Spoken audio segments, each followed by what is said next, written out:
RTV యాజమాన్యానికి మరియు RTV ప్రేక్షకులకి అభిమానులందరికీ కూడా ధన్యవాదాలు తెలియజేసుకుంటూ ఈరోజు భద్రాద్రి కొత్తగూడెం జిల్లా భద్రాచలం నియోజకవర్గంలో ఉన్నటువంటి అన్ని గ్రామ పంచాయతీ పరిధిలో టిఆర్ఎస్ పార్టీ ఆధ్వర్యంలో ప్రతి గ్రామ పంచాయతీ కార్యాలయానికి ధర్నా కార్యక్రమం మెమోరాండం సమర్పించడం జరిగింది.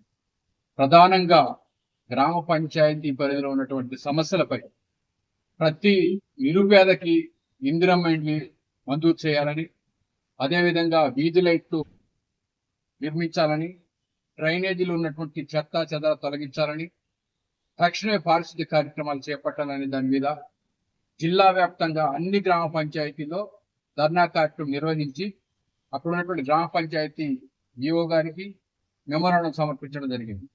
ప్రధానంగా దీని ఉద్దేశం ఏంటంటే కాంగ్రెస్ పార్టీ ఎన్నికల్లో ఇచ్చినటువంటి హామీల్ని నెరవేర్చాలని, వాళ్ళు చెప్పినటువంటి 6 గ్యారంటీలు 420 హామీల్ని అమలు చేయాలని చెప్పేసి రాష్ట్ర వ్యాప్తంగా బీఆర్ఎస్ పార్టీ అనేక దఫాలుగా ఆందోళన కార్యక్రమాలు, నిరసన కార్యక్రమాలు తెలియజేసినా కానీ కాంగ్రెస్ పార్టీ ముఖ్యమంత్రి రేవంత్ రెడ్డి గారికి నిమ్మకు నీరెత్తినట్టుగా వ్యవహరిస్తున్నారు.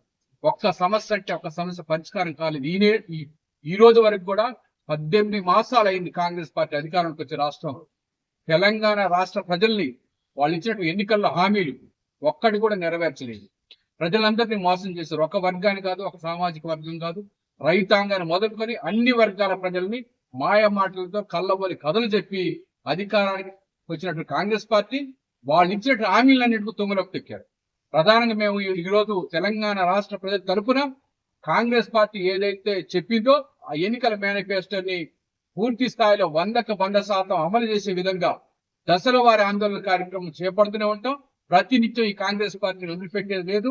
వాళ్ళ ఇచ్చిన హామీల్ని ఖచ్చితంగా నెరవేర్చేంత వరకు వదిలిపెట్టాం, ప్రశ్నిస్తూనే ఉంటాం బీఆర్ఎస్ పార్టీ పక్షాన. కాబట్టి ప్రజలందరూ కూడా వాళ్ళు గమనిస్తున్నారు, కాంగ్రెస్ పార్టీ ఏదైతే కలబొల్లి మాటలు, మాయ మాటలు, అబద్ధపు మాటలు చెప్పి అధికారానికి వచ్చిందో ఇవాళ తెలంగాణ రాష్ట్ర ప్రజలందరూ కూడా ఈ పార్టీని ఇంత దరిద్రమైనటువంటి పాలన చేసినటువంటి పార్టీని చేదరించుకుంటారని చెప్పేసి తెలియజేసుకుంటున్నాం. జై తెలంగాణ. ఇండియా పాకిస్తాన్ తాజా అప్డేట్స్ కోసం డౌన్లోడ్ చేసుకోండి RTV లైవ్ యాప్.